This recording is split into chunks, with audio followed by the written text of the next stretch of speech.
just taking, stealing. And he ended up spending 7 years in London Correctional with grown men and women at 19 years old. With men that are murderers and rapists, and they don't segregate, you know? Right.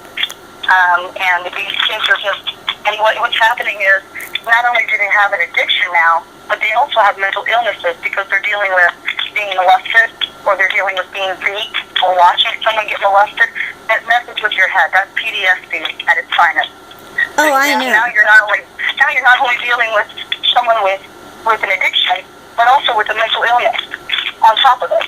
And it's a mad circle. They have got to get somebody in there because all of these people, they say if you go to jail, most likely to return. Well, do something about it.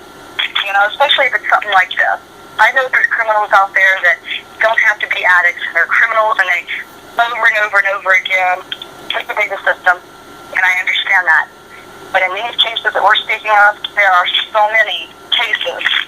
If you took a poll on how many people in prison or in jail have used or shot heroin, whether you're smoking it, snorting it, or shooting it, it's irrelevant, you know?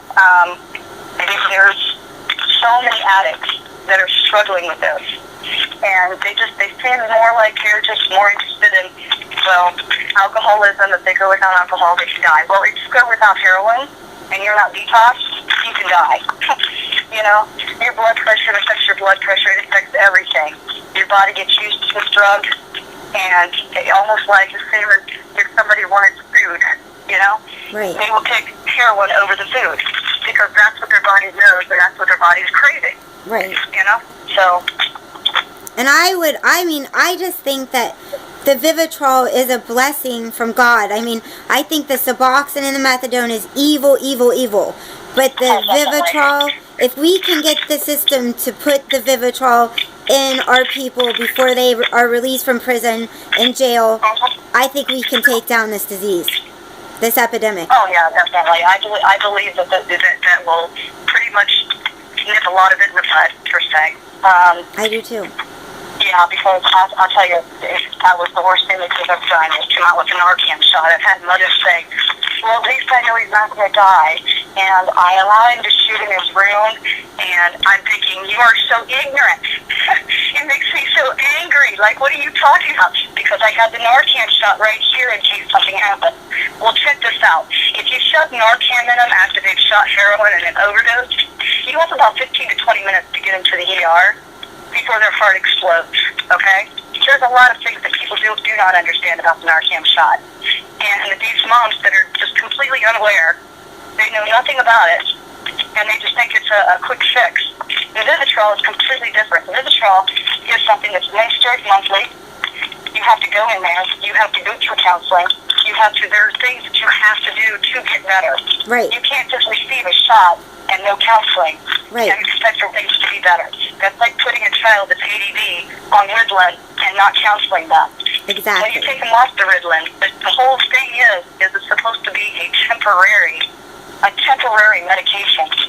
But when you don't have parents that are working with these ADD and ADHD children, along with the medication, it has to go into in accordance with both. You have to have both. You have to have discipline within the home. You have to set rules and make things specific. The stability is very important. They don't like change.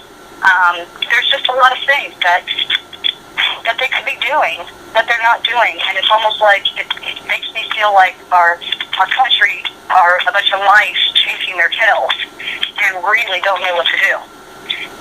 Well, if we've got this shot, and there is even a 50% chance, which I believe more with the Vivitrol, I would say you're closer to about a 99%. Me too. Yeah. Me too. I have so much hope in that Vivitrol shot. Yeah. Yeah, but then there are things about the Vivitrol shot where you have to be careful because there are side effects from it. I know it's hard on your liver.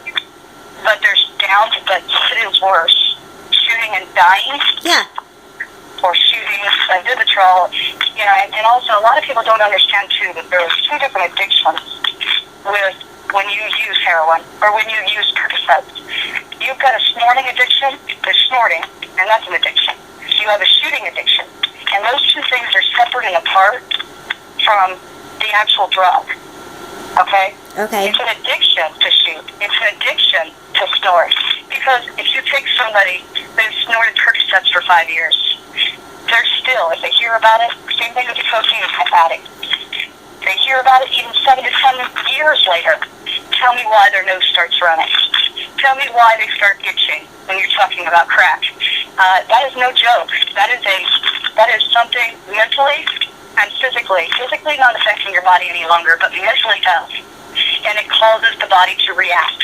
So if you're causing the body to react by an action or by hearing something, and you tell me why they cannot look at this and say, wow, this needs to be addressed. I mean, this is not only an addiction to heroin or only an addiction to the different drugs that are out there right now.